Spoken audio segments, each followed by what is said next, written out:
नमस्कार दोस्तों, कैसे हैं आप। आज फिर मैं आपका इस टाइम एंड वर्क क्लास में हार्दिक स्वागत करता हूं, वंदन करता हूं, अभिनंदन करता हूं। तो चलिए शुरू करते हैं। जैसा कि आप जानते हैं, अपने समय और कार्य के अंतर्गत एक सीरीज चालू कर रखी है। उसी सीरीज के अंतर्गत आज अपना पार्ट 4 है। जैसा कि मैंने कहा था, टाइम एंड वर्क की जो टॉपिक हैं मैं आपका एकदम क्लियर कर दूंगा। तो आज इसकी चौथी क्लास है। इसके अंतर्गत अपन कुछ हट के क्वेश्चन पढ़ने वाले हैं। पहले हमने बेसिक कॉन्सेप्ट से प्रश्न पढ़े थे, जैसे ए किसी कार्य को 12 दिन में करता है, बी 10 दिन में करता है, तो बताइए कुल कार्य कितने दिन में पूरा हो जाएगा। फिर अपन ने कुछ टाइप चेंज किया। अब जो टाइप है वो टाइप है, ए किसी कार्य को 4 दिन पहले छोड़ देता है, बी उस कार्य को 3 दिन बाद छोड़ता है, एक छोड़ता है और एक जुड़ जाता है। ऐसे प्रश्न आज अपन करने वाले हैं। तो चलिए आज इस क्लास में अपन कुल 5 प्रश्न सोल्व करेंगे। वो पाँचों ही प्रश्न बहुत ही एग्जाम की दृष्टि से बहुत महत्वपूर्ण है। तो चलिए शुरू करते हैं। इन प्रश्नों को बेसिक कॉन्सेप्ट से किस प्रकार आसान तरीके से अपन हल कर सकते हैं। तो कंपटीशन में क्या होता है, कंपटीशन में अपनी स्पीड देखी जाती है। चाहे आपको प्रश्न आते हैं लेकिन आपकी स्पीड कम है, किस प्रकार से प्रश्नों को कम समय में जल्दी सोल्व कर सकते हैं, वो तरीके अगर आपके पास हैं तो कोई सा भी कंपटीशन एग्जाम हो आप आराम से क्वालिफाई कर सकते हैं। तो चलिए शुरू करते हैं। इन प्रश्नों को सबसे कम समय में किस प्रकार हल कर सकते हैं वो तरीका मैं आज आपको बताऊंगा। तो पहला क्वेश्चन है, ए बी सी किसी कार्य को 10, 12, 15 दिनों में पूरा कर सकते हैं। यानी 3 व्यक्ति हैं, ए बी और सी। वो तीनों ही व्यक्ति 10, 12 और 15 दिनों में उस कार्य को पूरा करते हैं। फिर उसने कहा है वे तीनों एक साथ कार्य शुरू करते हैं, यानी शुरुआत में तीनों ही कार्य को शुरू करते हैं। फिर क्या होता है, 4 दिनों के बाद बी ने कार्य छोड़ दिया, यानी 4 दिन तक तो बी ने कार्य किया और 4 दिन के बाद बी ने कार्य छोड़ दिया। उसी प्रकार 3 दिन पहले सी ने कार्य छोड़ दिया, यानी कार्य समाप्त होने के 3 दिन पहले सी ने कार्य छोड़ दिया। अब प्रश्न में पूछा गया है कि कुल कार्य कितने दिनों में पूरा हो जाएगा। ए ने 4 दिन बाद कार्य छोड़ा है, बी ने 3 दिन पहले कार्य छोड़ दिया है। तो जो कुल कार्य है वो कितने समय में पूरा होगा वो अपन को बताना है। तो चलिए शुरू करते हैं। सबसे पहले ए, बी और सी तीनों ही व्यक्ति कार्य को करते हैं। ए किसी कार्य को 10 दिन में करता है, बी 12 दिन में करता है, सी उसी कार्य को 15 दिनों में करता है। तीनों संख्याओं का आपको एलसीएम लेना है। तो कितना एलसीएम आएगा, इसका 60 ले सकते हैं अपन। ये जो एलसीएम लेंगे ये एलसीएम ही अपना टोटल वर्क माना जाता है। कुल कार्य कितना है, 60।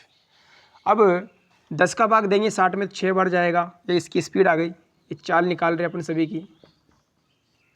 12 का भाग देंगे 60 में 5 बार जाएगा, 15 का भाग देंगे 60 में 4 बार जाएगा। तो ए बी और सी तीनों की स्पीड कितनी होगी, ए की स्पीड 6 है, बी की स्पीड 5 है और सी की स्पीड 4 है।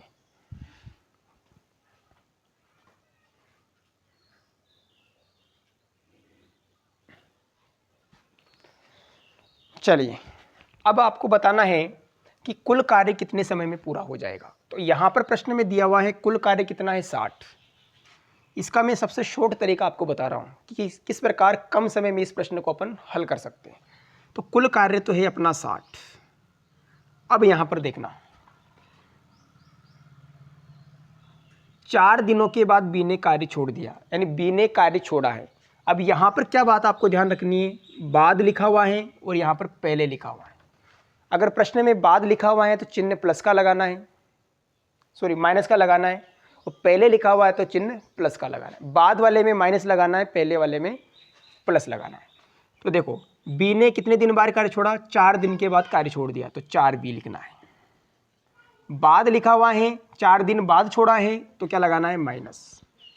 सी ने कब कार्य छोड़ा, सी ने 3 दिन पहले कार्य छोड़ दिया, तो 3 सी लिख देंगे। अब पहले लिखा हुआ है तो चिन्ह कौन सा लगाना है, प्लस का। बस अब आपका क्वेश्चन आराम से सोल्व हो जाएगा। मात्र एक लाइन में आपका क्वेश्चन सोल्व हो जाएगा। अब देखना 60 माइनस 4 इंटू बी की स्पीड कितनी है, बी की स्पीड है 5, 3 इंटू सी की स्पीड कितनी है, 4। अब इसको हल करेंगे तो 60 माइनस 5 चौक 20 और 4 तिया 12। इसको हल करेंगे तो 60, 20 में से 12 गए तो कितने बचेंगे, 8। अब 60 में से 8 घटाएंगे तो कितना बचेगा, 52। कितना आया, 52। अब आपको इसमें बताना है कुल कार्य कितने समय में पूरा होगा। तो 52 में आपको भाग लगाना है, 52 में आपको भाग लगाना। देखो बी ने 4 दिन बाद कार्य छोड़ा है, यानी बाद वाली संख्या को छोड़कर बाकी जो बची हुई उसकी स्पीड लिखनी है आपको। अब इसमें बाद वाली कौन सी, बी वाले को छोड़ देना है, शेष की स्पीड का भाग लगा देना है। तो ए और सी की स्पीड कितनी है 10, तो इसमें 10 का भाग लगा देना है। अब 10 का भाग देना है, 10 से 5 50 और 2/10, 2 से कट जाएगा तो अपना फाइनल आंसर आएगा 5 से ही 1/5 दिन। ये अपना फाइनल आंसर है। ठीक है, एक बार इसको उतार लीजिए फिर आगे बढ़ेंगे।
तो चलिए शुरू करते हैं दूसरे प्रश्न का सॉल्यूशन।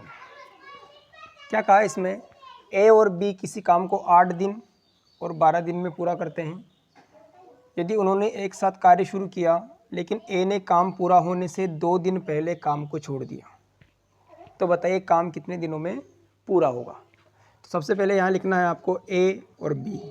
ए किसी कार्य को 8 दिन में करता है, बी उसी कार्य को 12 दिन में करता है। दोनों का एलसीएम कितना आ जाएगा, दोनों का एलसीएम 96 मान लेते हैं, या 24 ले लो आप, छोटी संख्या ले लेंगे, है ना, 24। ये अपना आ गया टोटल वर्क।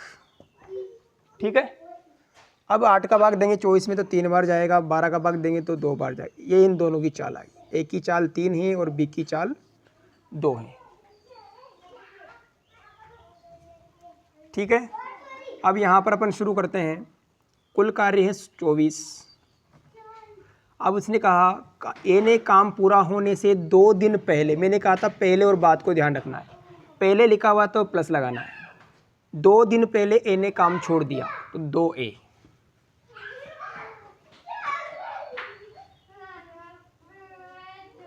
ठीक है, अब यहाँ पर देखना है ए की स्पीड कितनी है,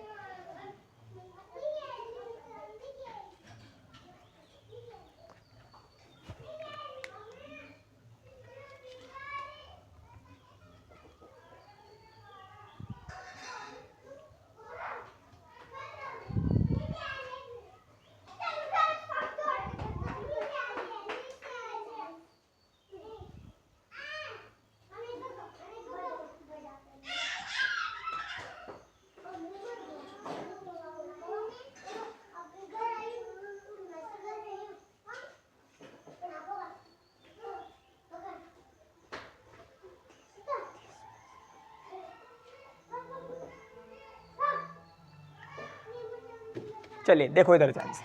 तो अब क्या लिखा हुआ है, 2 दिन पहले कार्य छोड़ दिया, तो पहले में प्लस लगाना है और बाद में माइनस लगाना, तो 2A हो जाएगा। अब यहाँ पर अपन कार्य निकालेंगे तो 24 + 2 इंटू ए की स्पीड लिखनी, कितनी, ए की स्पीड 3 है तो 3 दूँ 6, तो यहाँ पर 24 + 3 दूँ 6 कितना आ जाएगा 30। अब उसने कहा टोटल कार्य कितने दिनों में पूरा हुआ, तो अब आपको यहाँ पर निकालना है समय, तो 30 में भाग लगाना है।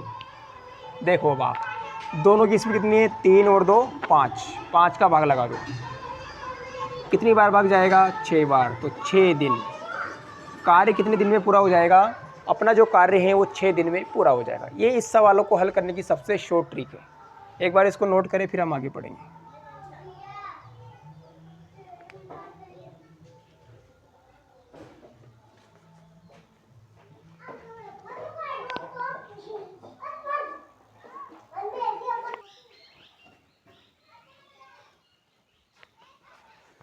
तो चलिए शुरू करते हैं अपना क्वेश्चन नंबर 3। आज की क्लास का ये 3rd क्वेश्चन है, लास्ट क्वेश्चन है आज, क्योंकि क्वेश्चन थोड़े बड़े बड़े हैं, थोड़ा लेंथी सवाल है, इसलिए आज अपन 3 ही प्रश्न को हल करेंगे। तो क्वेश्चन नंबर 3rd है, इसमें क्या लिखा हुआ है? ए किसी कार्य को 14 दिन में पूरा करता है, बी उस कार्य को 28 दिन में करता है और सी उसी कार्य को 56 दिन में करता है। 3 व्यक्ति हैं, ए, बी और सी। तीनों ही व्यक्ति कार्य को पूरा करते हैं। ए 14 दिन में करता है, बी 28 दिन में करता है और सी 56 दिन में करता है। ठीक है, तो सबसे पहले तो इनका एलसीएम लेंगे अपन। एलसीएम कितना आएगा इनका? 56 मान लेते हैं ना, बड़ी संख्या है। तो ये टोटल और कितना आ गया अपना? 56। 14 का भाग 56 में देंगे 4 बार, 28 का भाग 56 में देंगे 2 बार और 56 का भाग 56 में देंगे 1 बार। ये इनकी चाल आ गई। क्या आ गई? चाल आ गई। ठीक है,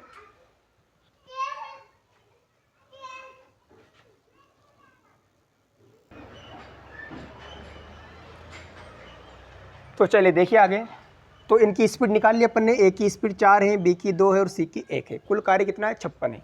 अब इसमें लिखा हुआ है अंतिम 2 दिन कार्य नहीं करता है, तो यहाँ भी बात वही है। अंतिम 2 दिन का मतलब है वो 2 दिन पहले कार्य छोड़ देता है।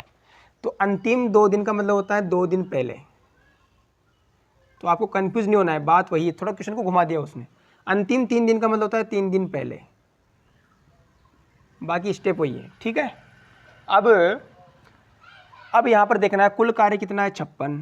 उसने बोला अंतिम यानी 2 दिन पहले बी कार्य छोड़ देता है और 3 दिन पहले ए कार्य छोड़ देता है। तो कुल जो कार्य है वो कितने दिन बाद पूरा हुआ? अब देखो यहाँ पर 56, मैंने कहा था पहले आता है तो जोड़ना है। 2 दिन पहले यानी 2 बी कार्य छोड़ता है, 3 दिन पहले ए कार्य छोड़ता है, तो 3 है। अब इसको हल करेंगे तो 56 प्लस 2 इंटू बी की चाल कितनी है? 2।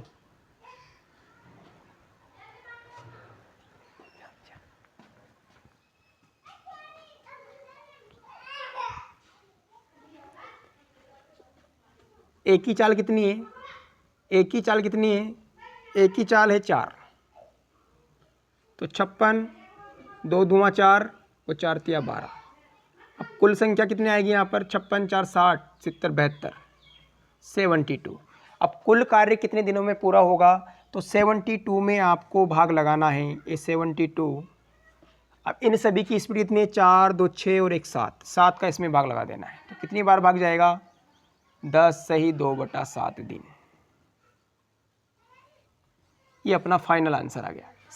10 से ही 2/7 दिनों में कार्य पूरा हो जाएगा। तो इस प्रकार आज अपन ने टाइम एंड वर्क के अंतर्गत कुल 3 प्रश्न हल करे हैं। प्रश्न थोड़े लेंथी थे, इसलिए अपन आज 3 ही प्रश्न हल करेंगे। इन प्रश्नों को सबसे आसान तरीके से किस प्रकार कर सकते हैं, एक ही लाइन में आप आंसर ला सकते हो, वो तरीका मैंने आपको बेस्ट तरीका बताया है। तो कैसा लगा वीडियो? इन प्रश्नों को आप एक कॉपी बनाकर उसमें नोट भी कर सकते हैं, नोट से बना सकते हैं, उनको रिवीजन करें। कोई भी समस्या आती है तो आप कमेंट्स में बता सकते हैं। ठीक है, तो कैसी लगी क्लास? लाइक करें, शेयर करें, सब्सक्राइब करें। धन्यवाद।